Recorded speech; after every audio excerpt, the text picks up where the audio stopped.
Bien, regresamos con Diego García Sayán, ex ministro de Justicia, ex canciller y presidente de la Corte Interamericana de Derechos Humanos. Estamos conociendo su perfil económico.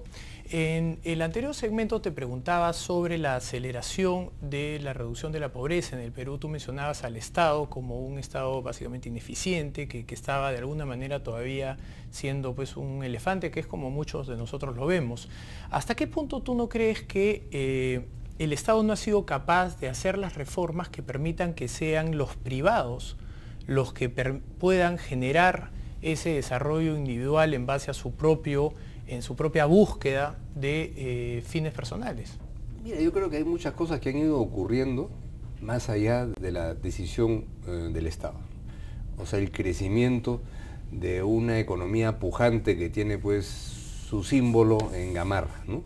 El Estado no ha tenido mucho que ver con que eso ocurra, ¿no? Ha sido una fuerza que ha nacido de los propios peruanos, que tiene hoy día un impacto internacional, no solamente en esta zona de la Victoria, pero en otras áreas el Estado sí ha sido importante. Que mucho tiene que ver con lo que dijo el presidente hace poco, más allá del calificativo de panzón, respecto a que no era una persona la que había generado el gran bienestar, sino que eran la sumatoria de múltiples individuos buscando sus propios fines de vida. Claro, ¿no? y eso es fundamental, o sea, esa creatividad de la sociedad.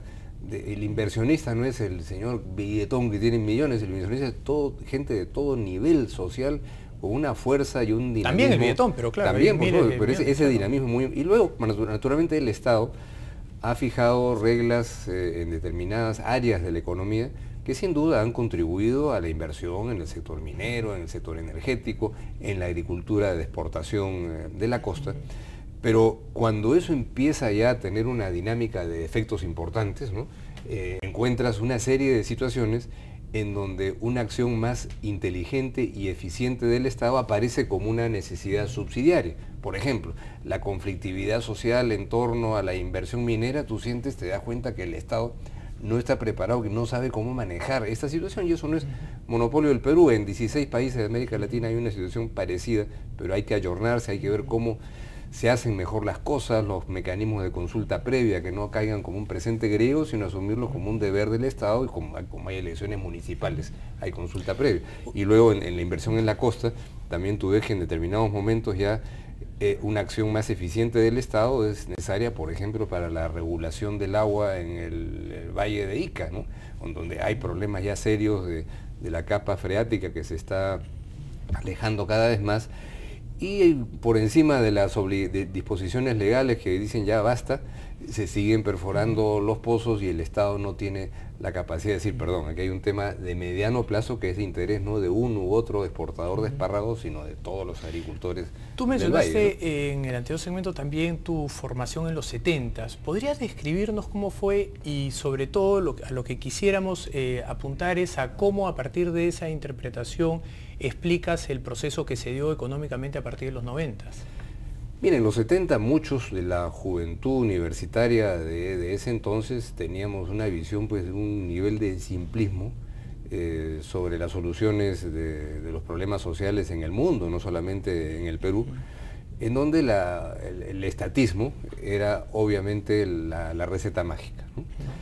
Yo jamás fui velasquista, nunca simpaticé, no me gustaron las dictaduras ni civiles ni militares jamás, pero había una especie de aura, ¿no? En América Latina y en el mundo, en donde el Estado pues tenía que dar empleo, tenía que dar salud, tenía que producir, había un auto andino que se iba a hacer, una pieza se iba a hacer en el Perú, la otra en Colombia, una serie pues de sueños absurdos, ¿no?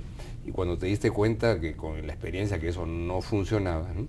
Creo que ha sido muy útil ir viendo fórmulas de solución en donde, si bien el sector privado es absolutamente central y medular, eso no puede ni debe pensarse como algo que es a costa de las responsabilidades del sector público. O sea, yo no creo pues que el Estado puede renunciar a su obligación de ejercer un papel importante en materias de salud, de educación, de regulación del medio ambiente, de organizar la seguridad de la sociedad, que son cosas en donde las cosas las podríamos estar haciendo mucho mejor. Se han hecho cosas muy importantes en el Perú en los últimos años. Las metas que se ha trazado el gobierno en materia de reducción de pobreza están bien, pero indudablemente hay cosas que uno quisiera que marcharan mejor, ¿no? Cuando tú dices, evidentemente habían cosas que no funcionaban y que el Estado, ¿con qué acción o en qué momento tú dijiste esto no va, este modelo que nos están contando acá en la universidad no funciona? Mira, ¿Fue algo externo? yo creo ¿Fue el cambio en el 90? No, yo creo que es un proceso que va llegando a eso. Por ejemplo, las empresas públicas como una especie de botín en donde había por lo menos conseguir chamba fácil para algún pariente, ¿no? Jamás trabajé en una empresa pública, pero era una cosa que se veía, un edificio gigantesco para Petro Perú, para Minero Perú, para lo que fuera, como una forma realmente equivocada de utilizar, mejor dicho, de dilapidar los recursos públicos y con las corruptelas generadas en función de eso. Y luego algo que yo lo he vivido mucho, que es la inoperancia del Estado para ejecutar rápido y bien las cosas. Yo soy un hombre de ejecución. Cuando estuve circunstancialmente en el Parlamento, porque me tocó reemplazar a Gustavo Mome luego que él falleció, nunca me sentí más infeliz que estar ahí hablando en comisiones. A ver, había un congresista que se levantaba y homenajeaba a cada pueblo en el día, sabía un discurso apropiado para ese pueblo. Yo soy de acción y de ejecución, y en el Estado vi pues que había algo ahí que había que hacerlo más eficiente, ¿no? El día de hoy, algo que estamos viendo masivamente en el caso educativo, y uno esperaría que eso se va a terminar viendo también en el lado de salud, es que lo privado está comenzando a quitarle espacio a lo público, probablemente porque lo público tiene una calidad tan baja, tan mediocre, que las personas prefieren gastar en la educación privada. ¿Ustedes han podido pensar en algún momento una reflexión en el sentido de, si los privados lo están haciendo bien, ¿por qué no dejar que lo privado comience a llevarse un poco más de esta necesidad, de esta demanda de servicios? Y tal vez que el Estado, en lugar de tener un papel de ofrecer la educación pública, la subsidie, como se hace pues en Chile, en Suecia, en otros países. Sí, pero mira, lo de Chile, tú ves, finalmente fue un embalse que se produjo, y la crisis social y política de Chile de los últimos 2 o 3 años no ha tenido que ver con conflictos mineros ni con sindicatos, sino con una juventud que se sintió frustrada por ese modelo educativo, por deudas que se habían acumulado durante años, que finalmente el propio Piñera ha dicho que bueno, hay que licuarlas y eso no se va a pagar. O sea, algo hay en ese modelo que no funcionó. Pero yo sí creo que más allá de matices que se pueden optar, y de hecho la educación privada hoy día a nivel universitario está jugando un papel indiscutiblemente importante, la educación pública está ahí, y el Estado yo creo que tiene ahí una responsabilidad en una sociedad en donde este es un derecho. Pero esa responsabilidad tiene que ejercerse en función de objetivos de calidad mucho mejor definidos.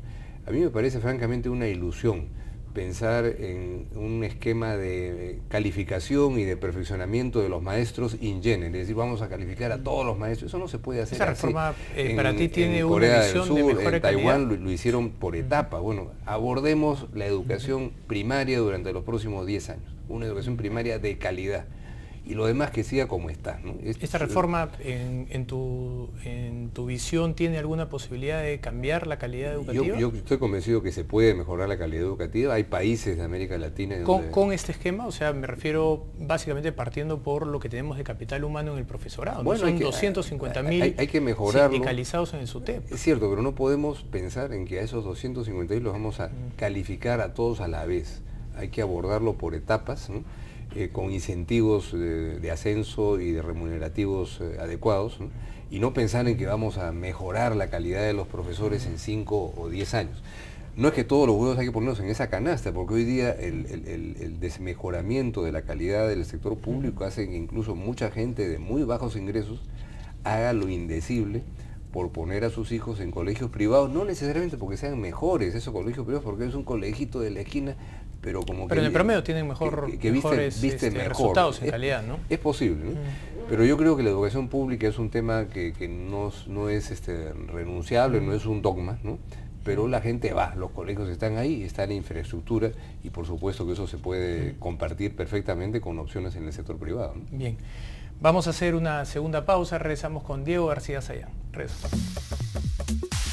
Scotiabank, descubre lo